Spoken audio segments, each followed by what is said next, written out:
आपको कैसा लगेगा अगर आपको सबकी बालकनी में या विंडो से लटके हुए पिंजरे दिखाई दें जिसमें छोटे छोटे बच्चे बैठे हों। ये कोई मजाक नहीं, ये एक सच्ची घटना है। ये बात सन 1900 की शुरुआत की है, जब हेल्थ केज की शुरुआत हुई। मिसिस रॉबर्ट सी लेपर्टी द्वारा भीड़ बड़े शहरों में रहने के दौरान बच्चों को ताज़ी हवा और धूप प्रदान करने के लिए आविष्कार किया गया था। 1900 की शुरुआत में ट्यूबरक्यूलोसिस को बढ़ते देख उससे निपटने के प्रयास के रूप में कई ओपन एयर स्कूल बनाए गए थे। डॉक्टर्स का मानना था कि खुली हवा और वेंटिलेशन महामारी से लड़ने में महत्वपूर्ण साबित होगा, इसलिए शिशु पिंजरों के निर्माण को प्रेरित किया गया। 1906 में एक डॉक्टर ने बच्चों के लिए ताज़ी हवा की आवश्यकता पर जोर दिया। एलेनोर रूजवेल्ट, जो कि न्यूयॉर्क में रहने वाली 21 वर्षीय महिला थी, उन्होंने अपनी खिड़की के बाहर एक लकड़ी की टोकरी को तार की जाली के साथ बांध दिया और ये उन्होंने उनके पहले बेबी, जो उसी साल पैदा हुआ, जिसका नाम एना था, उसके लिए बांधा था।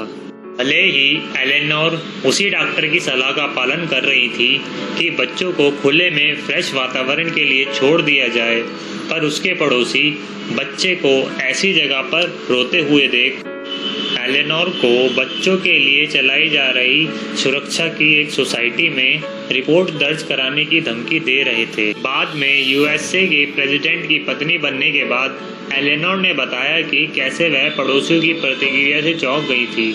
उसने कहा कि वह सोचती है कि वह सिर्फ एक आधुनिक माँ है। 1922 में एमा रीड द्वारा पोर्टेबल बेबी केज के बारे में एक पेटेंट आवेदन प्रस्तुत किया गया था।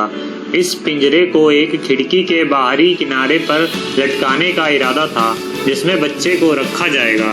30 के दशक में लंदन में बच्चों के पिंजरे को काफ़ी लोकप्रियता मिली। यह स्थापना उन बच्चों के लिए बनाई गई थी जो शहरों में रहते हैं, जिस जगह पर गार्डन एरिया नहीं है। द्वितीय विश्व युद्ध की शुरुआत में लुफ्टवाफे के नेतृत्व में ब्रिटेन की लड़ाई ने पूरे लंदन के बच्चों के पिंजरों के उपयोग को समाप्त कर दिया।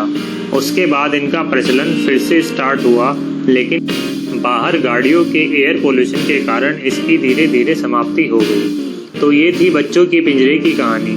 उम्मीद करता हूँ आपको ये जानकारी पसंद आई होगी। धन्यवाद।